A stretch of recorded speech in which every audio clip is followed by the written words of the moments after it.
नाजरीन, परवेज़ हुडभाई एक मुश्किल सवाल के साथ हाजिर है। आज का सवाल ये है कि दुनिया की सबसे अच्छी ज़बान कौन सी है।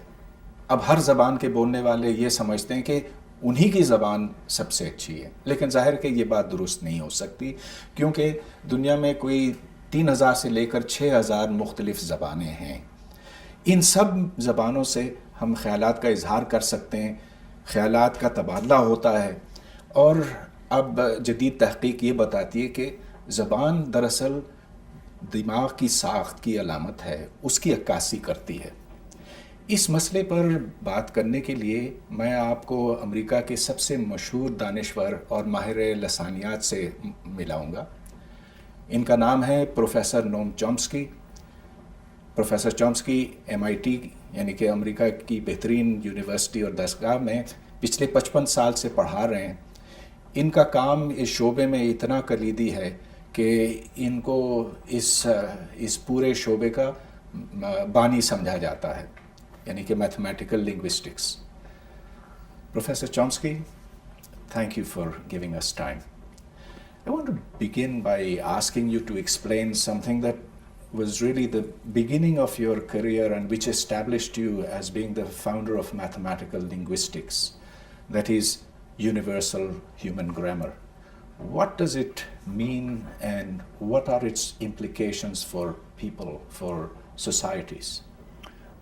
The term is often misunderstood. It's a borrowing from traditional usage, but in a modern sense. A universal grammar is just the genetic component of the human language faculty. Now, every capacity that we have, vision, digestive system, immune system, whatever it is, depends in part critically on a specific genetic capacity. And language is essentially an organ of the body, a recent one, incidentally. And it too has... An organ of the body, that's very interesting. I mean, just like our hands, our feet, our eyes, in that sense? In the general sense in which the term is loosely used in biology, the sense in which, let's say, the immune system is an organ of the body. You can't find it, you can't pick it out and extract it, it's everywhere. But it's a separate subsystem of the body which has its own properties, interacts with other subcomponents. And you say it's common to the entire human species? It doesn't matter whether you're a European or a South Asian or an Eskimo or whatever? We know that. In fact, if you take a child from an infant from a remote Amazonian tribe that hasn't had contact with other humans for tens of thousands of years, and you bring that infant to Boston, it'll pick up my grandchildren's language, and conversely. And it's not surprising. We're a very recent species. All humans descend from a small group that left Africa maybe 50,000 years ago. In evolutionary time, that's a flick of an eye. But if there is such commonality between peoples, then how is it that linguistic differences are perhaps the most important political basis for divisions between people? Why don't people recognize that we have this common lineage? Well, because if we were frogs, we would be paying attention to the differences among frogs, not to what's common to them. We'd take that for granted. And since we're humans, we pay attention to the differences among humans, not what's common to them. And what's common to them is overwhelming. In fact, there's very little genetic variation among humans. It's not just language. So there's enormous attention to color of the skin, what the hair looks like, things which are utterly superficial from a biological point of view. But among humans, that's what we pay attention to, because we take for granted what's common.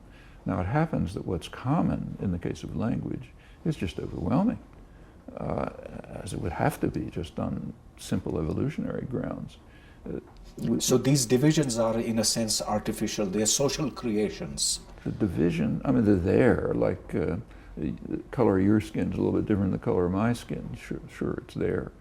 But if a Martian biologist was looking at us the way we look at, say, frogs, they'd say we're all identical. a different issue. There's a strong argument being made in Pakistan that children ought to be taught in their mother tongue. There are arguments made that in this way the acquisition of ideas is optimal. You learn fastest, the child learns fastest. On the other hand, many mother tongues are insufficiently developed so that you cannot communicate modern concepts through those languages as they are in their present stage of development. This issue must exist in other parts of the world too. What are your thoughts on that? There are arguments both ways. I mean, it's certainly true that education in one's native language, mother tongue, is going to be easier. On the other hand, it's well known that human children can easily pick up many languages simultaneously with no difficulty whatsoever. In many parts of the world, that's just normal.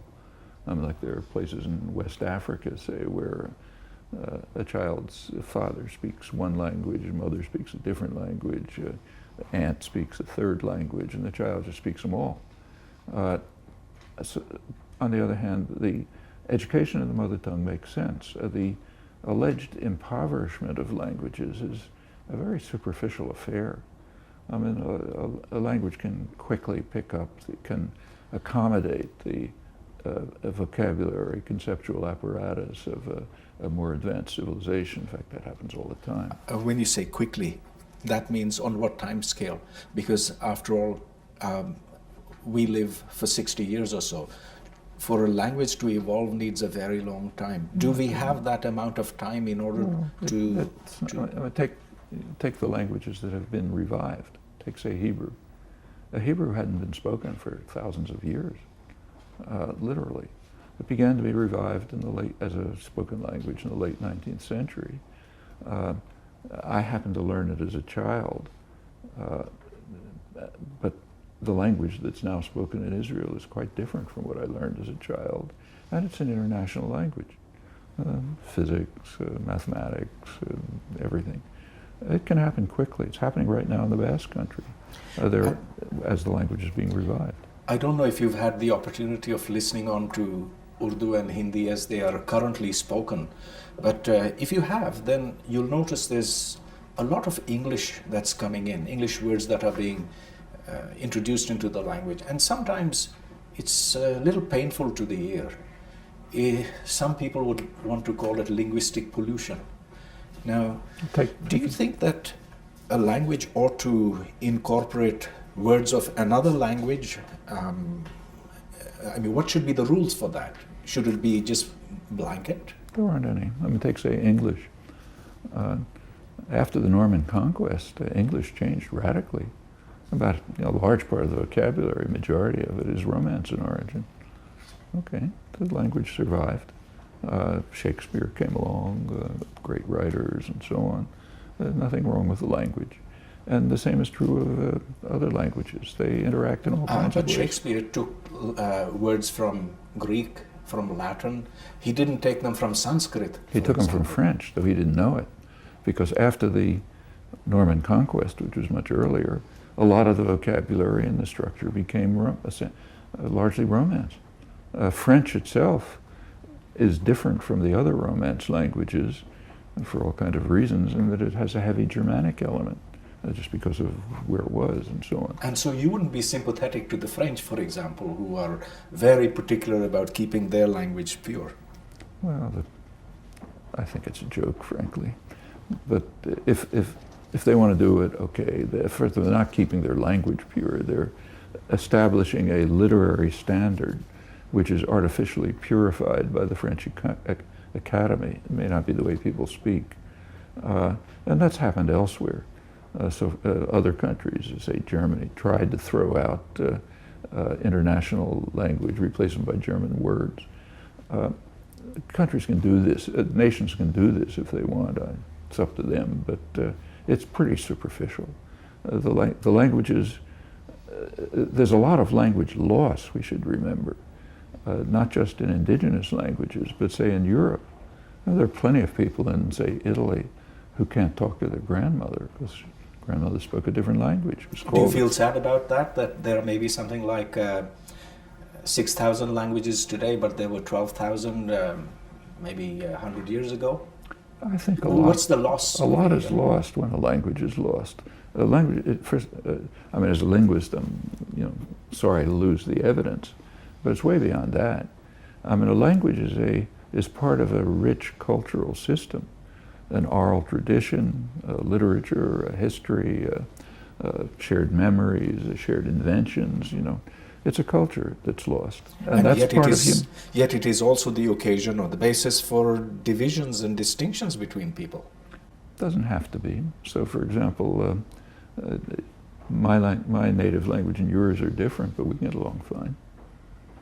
And that's true all over the world. In fact, one thing that's happening in Europe, which is interesting, is that along with the rapid disappearance of what we call dialects, they're actually different languages throughout Europe, there's also a revival of languages.